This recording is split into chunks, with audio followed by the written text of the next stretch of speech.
గురుగారు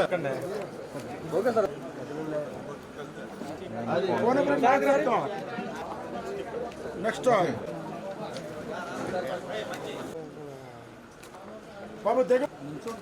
okay okay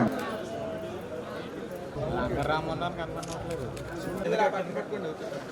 next కోడూరే okay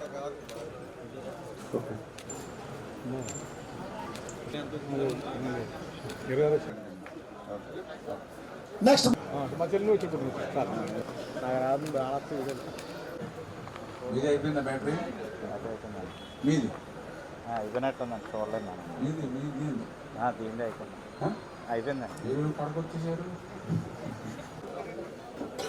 ఈరోజు ఎవరైతే ఆసుపత్రులకు వెళ్లి వైద్యం చేయించుకుని ఆ ఖర్చులకి ఇల్లు బంగారము తాకట్టు పెట్టుకుని అప్పులు తెచ్చుకునేటువంటి ఆ యొక్క పేషెంట్స్ కి ఆ ఇంటికి భారం కాకూడదనేటువంటి ఆలోచనతో మళ్ళీ ఈ యొక్క ఎన్డీఏ ప్రభుత్వం వాళ్ళ యొక్క బిల్లులకి సిఎంఆర్ఎఫ్ చెక్కులు ఇంత పెద్ద ఎత్తున ఇస్తూ ఉంది అని అంటే, ఎందుకంటే మీ అందరికీ తెలుసు వారానికి ముందు ఇదే ప్రాంగణంలో, అంతకు ముందు వారానికి ఇదే ప్రాంగణంలో ప్రతి వారం ఈ మాదిరిగా పెద్ద ఎత్తున లక్షల రూపాయలు ఇవాళ బాధలకి ఇవాళ సిఎంఆర్ఎఫ్ చెక్కులు ఈ ప్రభుత్వం ఇస్తుంది అని అంటే మానవత్వం ఉన్నటువంటి ప్రభుత్వం. అంటే కక్షలు కేసులు వేధింపులతో సాగినటువంటి ప్రభుత్వానికి మానవత్వంతో కూడినటువంటి పాలనతో ఉన్నటువంటి ప్రభుత్వానికి ఉన్నటువంటి తేడా ఏంటనేది ఇవాళ